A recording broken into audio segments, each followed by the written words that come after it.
Hello again, and welcome to Kabbalah Revealed. I'm Tony Kozenek. Let's begin by reading a quote from Kabbalah Swesub from the introduction to Talmud Eser Sephirot, the study of the 10 Sephirot.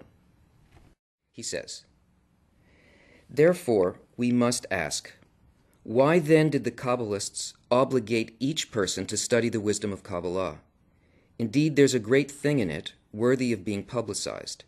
There is a wonderful, invaluable remedy to those who engage in the wisdom of Kabbalah. Although they do not understand what they're learning, through the yearning and the great desire to understand what they're learning, they awaken upon themselves the lights that surround their souls. While one has not attained perfection, these lights that are destined to reach him are considered surrounding lights. That means that they stand ready, and they wait for one to purify one's vessels of reception. At that time, these lights will clothe the able vessels. Hence, even when one does not have the vessels, when one engages in this wisdom, mentioning the names of the lights and the vessels related to one's soul, they immediately shine upon us to a certain measure. However, they shine for him without clothing the interior of his soul, for lack of the able vessels to receive them. Despite that, the illumination one receives time after time during the engagement draws upon one grace from above, imparting one with abundance of sanctity and purity, which bring one much closer to reaching perfection." In this lesson, we will look at the 4 phases of the creation of a creature. This is the macro template for everything that exists in creation, the way in which the creation came into being, the way in which a creature is created, and the way in which everything that stems from that is created in every aspect of the creation. Here's what the Kabbalists tell us. First of all, we need to know that there are secrets of Torah, but we are not going to speak of these secrets, and they are above our ability to convey them. No Kabbalistic book talks about the secrets of Torah, only about the tastes of Torah. These secrets are called his essence, or atzmuto. It's forbidden to speak about this. What forbidden means is that it is impossible. There are no words for this. We have no kalim for it. This can only be known by attainment. We start here. We start with the Creator.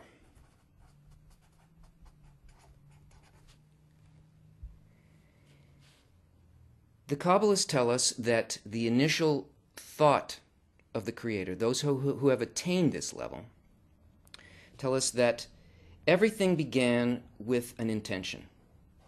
And this intention is to create a creature and to bring pleasure to the creature. This is what's called hina shorish. This is the root of all reality. Now, since this will to create a creature and to give that creature pleasure is the initial thrust of the creation, immediately what occurred is that there was a will to receive this pleasure. So this thought is now what we call light. And this is a will to receive. This is our vessel. This is the initial creature. This phase is one in which the total light of creation fills a vessel capable of holding the entire light. But this vessel is almost nullified against that. It's so incorporated with it that really these things came into existence at the same time, and they depend on each other completely. you have here a giving force, the desire to give, that presses into a reception and creates this opposite desire, the desire to receive. These things are locked together. They are sort of part and parcel of the same idea, but opposite. And this is called the second discernment, which is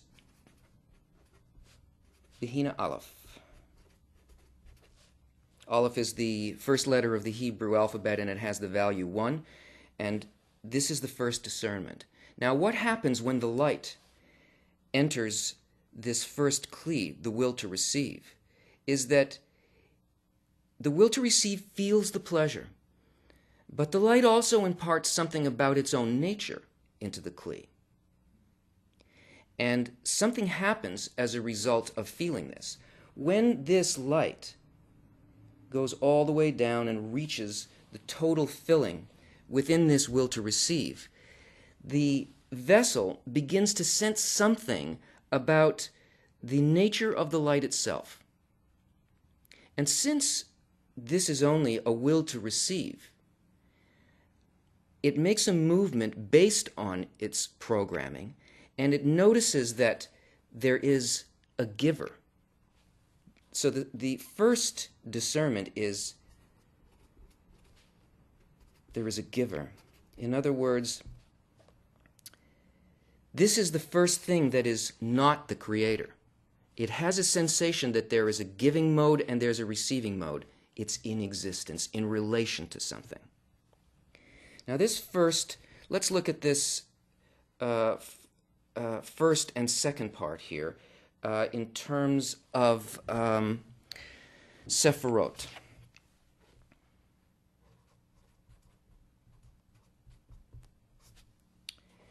This is called Keter, or crown, this first discernment. And this second discernment is called Chokhmah. Chokhmah means wisdom. So this light that is felt by the first creature here, this first phase of the creature, is a delight that is a response to the qualities of the Creator. And this light that it feels, that enters it, is called the light of wisdom.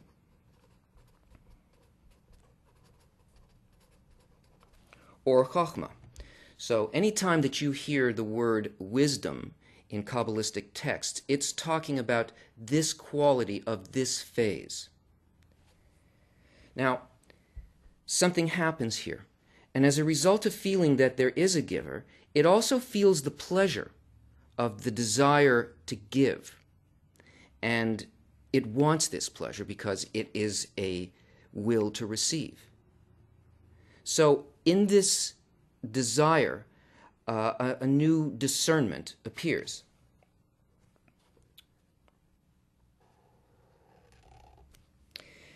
In order to reach this, because it felt this lack within it, first it was filled completely, then it felt a lack for what it sensed in the quality of the light. In order to reach this, to try to attain this for itself, it realizes that it cannot be, it doesn't want to receive. What it wants is it wants the pleasure of giving. So it makes that move to be able to experience that pleasure of giving. But since it's only built to receive, the only thing that it can do is to not receive. In other words, it rejects the light. This is called, this phase is Bihina Bet. Bet's the second letter of the alphabet, too.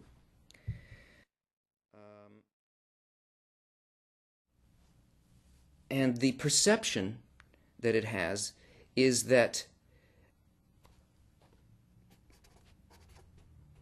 to give is better than to receive.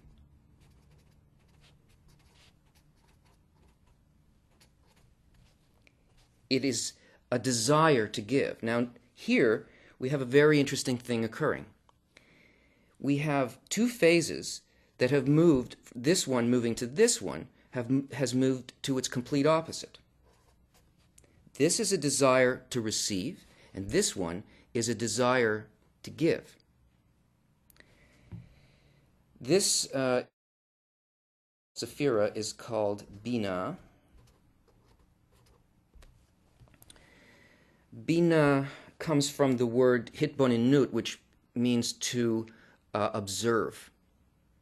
And what it really observes and what it discerns is a quality of the Creator, that the quality of the Creator is to give.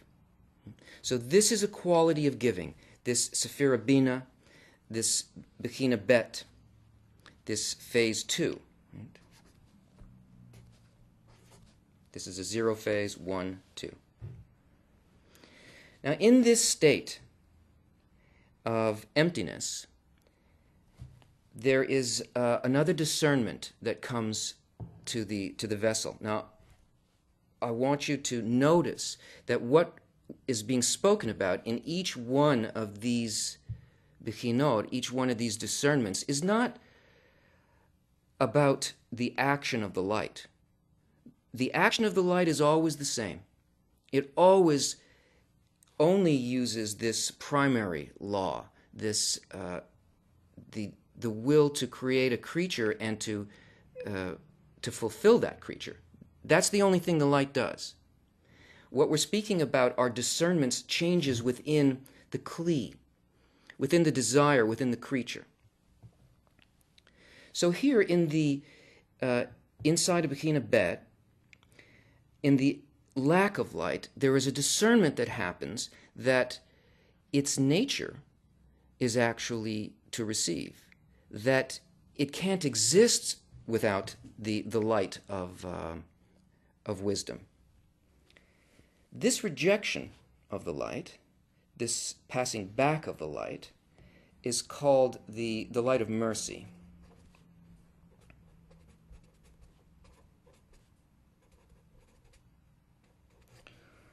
Or Hasidim. So it knows that it can't exist like this. It must receive. But it doesn't want to be a receiver. So it has to find a way in which its reception is actually a form of bestowal. And this brings about the next discernment.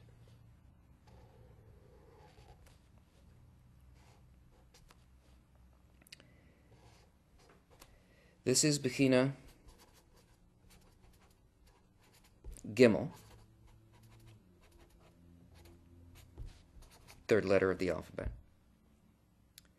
And this discernment brings about a dual phase. That is, this phase incorporates these two opposites, both the reception of Or Chachma, and it also includes Or Chachma and Or Hasidim. So these two opposite desires are included here in this mixed phase. Why? What's going on here? In this mode of reception, Bechina Gimel has found a way to turn its reception into a way of giving. The only thing that exists in creation is the creature and the creator, the light and the vessel. That's it. And even if the creature feels that it is doing an act of giving just within itself, really the only one that there is to give to from the point of view of the creature is the creator. And Bechina Gimel makes the decision that it will copy the act of the creator, that it understands that the creator wants it to be filled with pleasure, that it must receive this pleasure, and that part of the thought of creation is to create a creature and to give to the creature. Well, the only kind of creature that it can really create is something within itself. So it makes the decision that it will receive a portion of the light, say 20% of the light, under the condition that it only does it in order to fulfill the thought of creation, this desire of the Creator to create a creature and fill it with delight. So it will receive it with the intention that by its reception it fulfills this thought. And this is the only mode in which reception can be giving. But giving is an intention.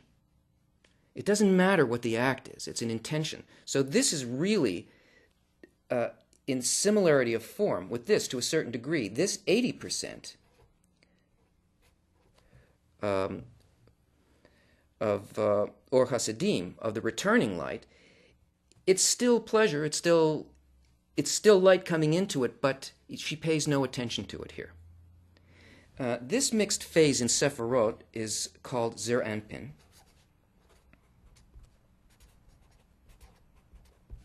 And it really consists of a number of Sephirot, of Chesed, Gvura, Tiferet, Netzach, Hod, and Yesod. It's a mixed phase that allows for reception in order to bestow. So in this simulation of the act of bestowal that Bechina Gimel does, a new discernment is born. She feels here another quality of the light because of her action, and that quality is actually the thought of creation itself. She attains that it's not just to give, and it's not just that she receives a certain portion in order to fulfill the desire of the Creator to give to her, but that the thought of creation is to fill the creature completely with unbounded delight, and she then realizes that she must accept this light in order to fulfill the thought of creation. She must accept the whole light. So here, the light enters and fills the entire vessel. This is Hina Dalet 4.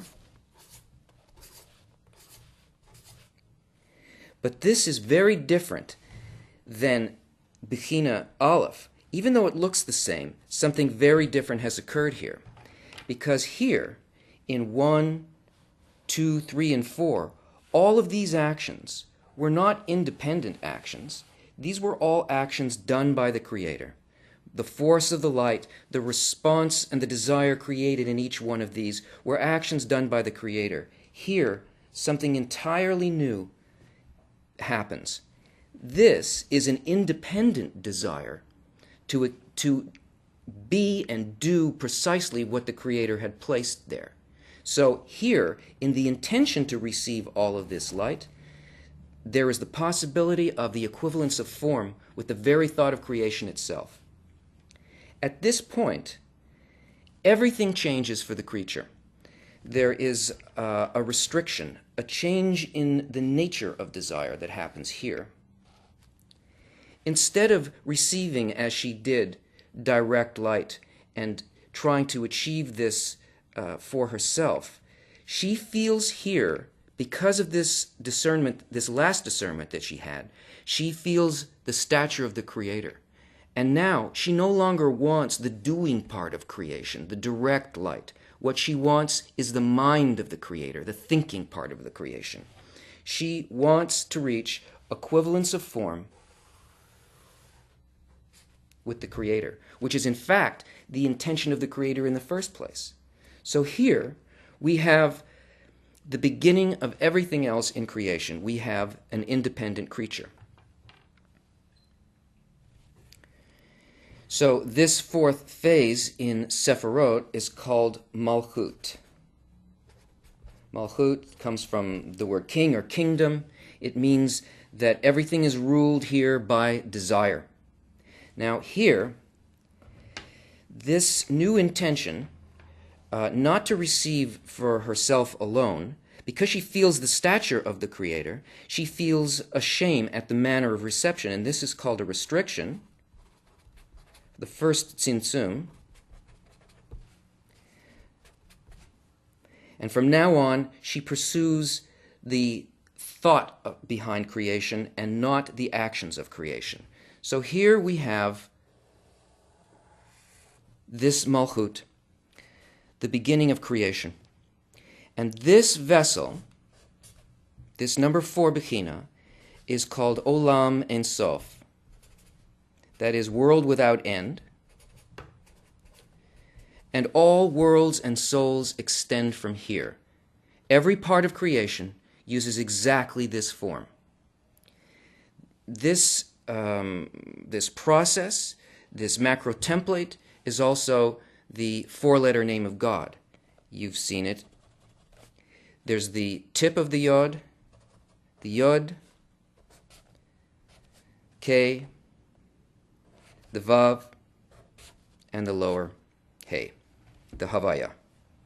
When you see this name, it represents this series of forces. All names and words in Kabbalah are like formulas in physics. They talk about relationships of light to Kli. So here you see that the Kabbalists have given us a map from above downward, how we came into being. But it's not only that. It also describes the states that a person must attain on their ascent upward. It gives us the purpose, it gives us the route, and it gives us the places along the way.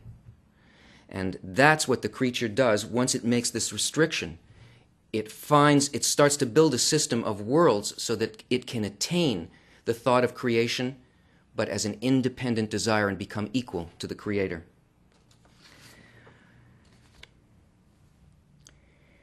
This is a quote from Rav Lightman. Man includes everything inside of him.